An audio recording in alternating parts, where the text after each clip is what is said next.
Yes, hello. Good morning, Anne-Marie. This is Paul Walentynowicz from Outsource.com. Anne-Marie Colliander from Sweden. Good morning, Paul. How are you? I'm excellent today. Brussels is great, as shiny as usual. Reading rain. And we have actually sunny here in Sweden. Lovely. It's not that usual, so we are quite happy here. Excellent. Anne-Marie, I'm so happy to connect with you from Brussels to Sweden and ask you some questions about social media. Thank you for having me. Anne-Marie is a social media expert in Sweden, and I would be very happy if you can say just a few words about yourself and why did you enter social media field? Well, it was actually by chance. For me, it started as a conference tool. I was an early adopter of Twitter, and I came to realize that was a great way for me to stay focused on the sessions that I was following on different events. So it was like taking notes. I was there, I could capture the best quotes and the best information from each individual session, and I could share it with the rest of the world. And when coming back to Sweden, which is, as you know, not the center of the universe, I realized I could also follow other events. So I could be comfortably seated in my office in Sweden, following conferences from Taipei or Shanghai or New York, and share whatever was being said about my industry with my network. So I realized early how powerful social media can be, and I took it from there. Thank you, Anne-Marie. As early adopter, you actually definitely would be able to explain for other people who are not that early adopters why they should use social media in their work. Well, social media, first of all, social media are so many different things. I mean, it's easy to think that social media is just Facebook, but today we have, I don't know, hundreds of different tools depending on where you are and which market you are. So it's important to identify which are the social medias that you would like to be present at. But for no other reason. I mean, number one is that social media is great for Google searches. So if you search any name, any company, the first thing that comes up in the search is probably a LinkedIn profile, a Facebook site, or an Instagram account. So that is number one. So I would say whether you want to be on social media or not, you should mark your spot. Make sure your name is out there, your company, your brand. And secondly, because your competitors are there, your potential clients are there, and your potential co-workers and vendors are there. So I see no reasons to not be on social media. Very good. I fully now understand why you should be on social media, although, there are so many channels. Where should you start, actually? Well, as for any other digital presence or regular marketing activity, you need to have a strategy around your social media presence. So I would recommend to have a company meeting and to discuss and to identify if there might be already someone in your company that have a passion for social media, because social media is called social media because you're supposed to be social, you're supposed to interact, you're supposed to be active, and if you don't have an interest, well, it becomes boring. So first of all, identify who might be the passionate person in your organization to do it, and then bring in your staff and discuss where you would like to be and what is your target audience, and do an analysis as you would do for any other marketing activity. So the strategy first, and so what should be in the strategy, what should be in the plan actually when you're starting it? Well, first of all, mark your spot. So even if you decide that Instagram is not your media, you should at least make sure to register your account and communicate that we're happy that you found us here on Instagram, but we are more active on Facebook. Please go and like us on Facebook. Or this is our LinkedIn account, so go there. So mark your spot, make sure that your brand or your name is not used by someone else, but that it's associated with your company. And then for the medias that you choose to be active on, look at what are the sort of in which, how often should you post things? What should you post? Who are you targeting? Is this a media for your vendors? Is it a media for your partners? Is it a media for support, for customers, or for sales? It can be all. But make sure that you know who you're talking to and why you're talking to them in this specific media. And it might differ. You might have one audience in Facebook and you have another one on Twitter and a third one on LinkedIn. So it doesn't have to be the same. Very good. So actually you're covering more media because there are some people willing to meet you more on LinkedIn and the other with more Twitter. That's very clear. And also the different medias have different pace. So let's say Twitter is here, it's instant, it's on the minute. If you're not there, you will miss it. I can have 10,000 tweets passing through my Twitter flow in a day. I have no chance in catching up on all of those. So Twitter is instant. Facebook is more long-term. People interact over a period of maybe 1 to 2 weeks after you posted something on Facebook. And LinkedIn lives even longer.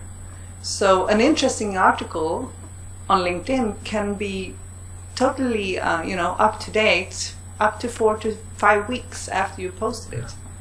So it also have different life cycles, I would say, the content that you post. Yesterday I had a nice event for networking in Flemish Brabant, not far from Brussels, and I caught up with 2 lawyers. They were discussing how to increase sales and get more clients, since all the lawyers are focused on that, so ripping us, making money on legal cases. And we were talking about, what about social media, guys? Did you ever think about including that? Like, social media, that's for kids.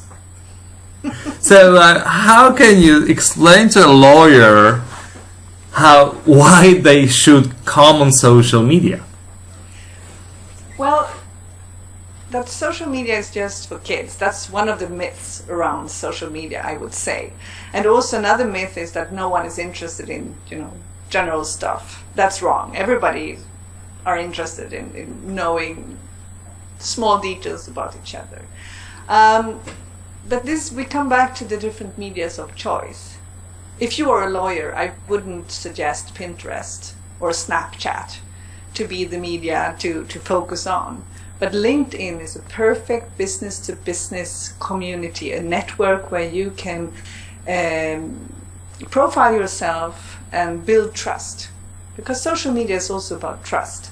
So if you post content which is of interest to the target audience, or if you share content about different legislations that is new for the business vertical that you are focusing on as a lawyer, you will be able to catch the interest of potential buyers or clients. And also the very powerful tools around marketed status updates or ads on social media. So you can promote your business, and especially on LinkedIn, it's very powerful because everybody on LinkedIn are categorized by the business vertical that they are working in or by their business title.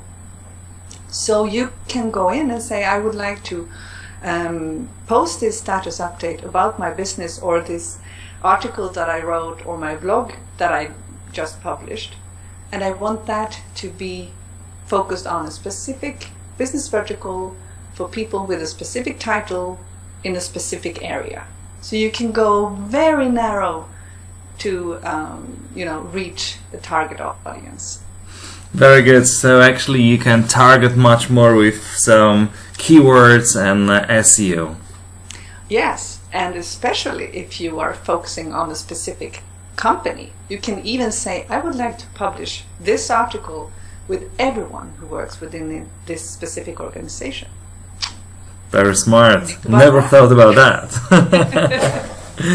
So, anyway, it's quite interesting, and now I'm convinced why should people, and mainly not only the big businesses which have their marketing stuff, but also smaller companies to use social media, including some consultants and independent professionals.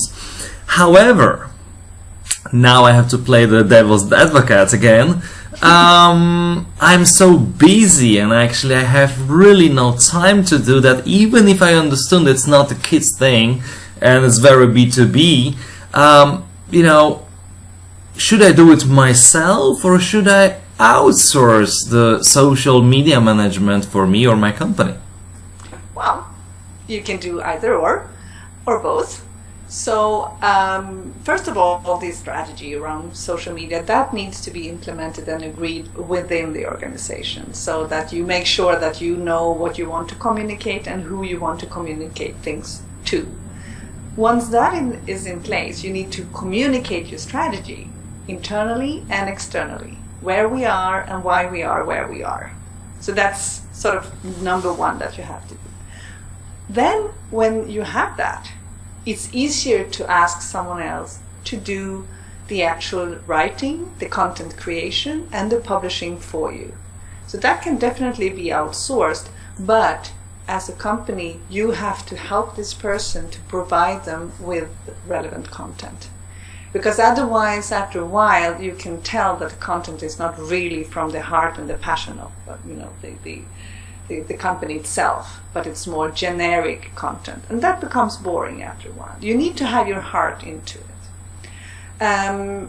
Speaking of time, if you realize that we would like to keep it as an inside our own organization, I would recommend that you allocate the time for it. So spend an hour in the beginning of the week, because all of these status updates can be scheduled over time. So you can create 3 or 4 different posts, and you can publish them and schedule them already on Monday morning to say, we want this to be published on Friday at 3 when people have their 3 o'clock coffee, at least in Sweden, and they are dying to go home for the weekend. They will, spend a few minutes on Facebook instead of doing what they should be doing. So that's when I want to have it published. So you schedule that on Monday morning to go out on Friday at 3. Very good. So actually you're saying that you're not alone, and you can engage people in the company into the marketing. So even non-marketing people could be involved in the social media for the company. Oh, absolutely. And this especially accounts for a media like Twitter, where you are active at an event. You go to a fair, you listen into a webinar, you want to tweet from a conference that you participate in. And that would probably be different people from your organization at different occasions, and they should have access to this account. And you can also have different avatars, but still tweeting for your own company. So there is an example which is truly interesting, and this I think also have to do with my passion for Twitter, is that Sweden has their own Twitter account. Oh. At Sweden. And at Sweden, the tweets that are coming from this account is from different Swedes every week. So any random Swede takes over this account once a week, different Swede, and tweets from the account. So that is an interesting way of having different voices for the same Twitter account. And I can imagine a company doing the same, to say, this is Anne-Marie from I don't know which company. Yeah. Very good. I should be able to sell it in Belgium, although the question would be which language they would tweet. And our language question, of course, we are coming into the language question, since I know you are a translation industry veteran. So my question would be, should you, being in the bilingual country, or should you tweet and do the social media in English or in your country language, or both? And what about if you sell to many countries? Should you have all languages or just focus on one? That's a very good and relevant question. First of all, when it comes to language, as I do have presentations often for language industry professionals, for translation companies and so on, I normally say that you should never police on language on social media. So this is a tendency within the industry that I'm focused on, that people are annoyed by the fact that the language on social media is not grammatically correct. But that's because this is more like the way we talk. So don't police on language. But when it comes to language variants, it has to do with the target audience. If I tweet and send out information in Swedish or from Sweden, it's not necessarily interesting for my UK audience or for my Spanish audience. So just automatically translate everything into multiple languages is not a solution that I think works. But if you have a bilingual community and the information that you want to share is equally interesting, whether you speak Dutch, Flemish or any other language, then I would say you can have an auto-generated service to translate so that you watch the social media in the language of your choice. Mm-hmm. The other alternative is that I would have different channels. So I would have a Facebook site in Swedish for my Swedish support, and I would have one in English for my English-speaking customers. Because the content that I'm sharing is not necessarily equally interesting for the two audiences. Yep. What you want to avoid is people leaving you. So if you start polluting your Twitter flow with a language that your regular followers don't understand, the risk is that they will, stop following you. So this, again, should be built into your strategy. Lovely. Very good. It sounds a little bit complex, but of course, it's interesting exercise for international companies how to do it, being close to the market and still being understandable for the broader mass globally. Yes, and I do think that you can implement machine translation as Facebook. I mean, Facebook has a machine translation tool so that you can translate, to get a rough translation. But if you use a machine translation behind your social media, you should communicate that so that people reading the information in another language will be aware of the fact that this content might not be totally correct in my language because it's done by the machine. Right. So be sure to communicate if you're using machine translation for social media translation. Very good, very good. And maybe if you want to have a good quality but still relatively lower prices of translation, you might switch to the post-editing and companies which provide that. Exactly. And user-generated content, which is exploding right now, is de facto a good new business for many translation companies, because companies realize that they need to, make sure that this content is also readable in other languages. So very good, very good. It's business. Anna-Maria, I think you convinced me even more to start social media and to put our company even more on social media. Still struggling a little bit since I'm convinced, but now I'm trying to find out what would be the first best step. And you just said we could start internally identifying some people who already do it in the private lives and build some strategy. Who can help you with building the strategy and doing the first steps? Are the companies and consultants or support in that area? Oh, absolutely. You dropped a nice little ball in my lap here. Social media is something that I do as part of my business. I'm a consultant. I do inspirational lectures and webinars and seminars.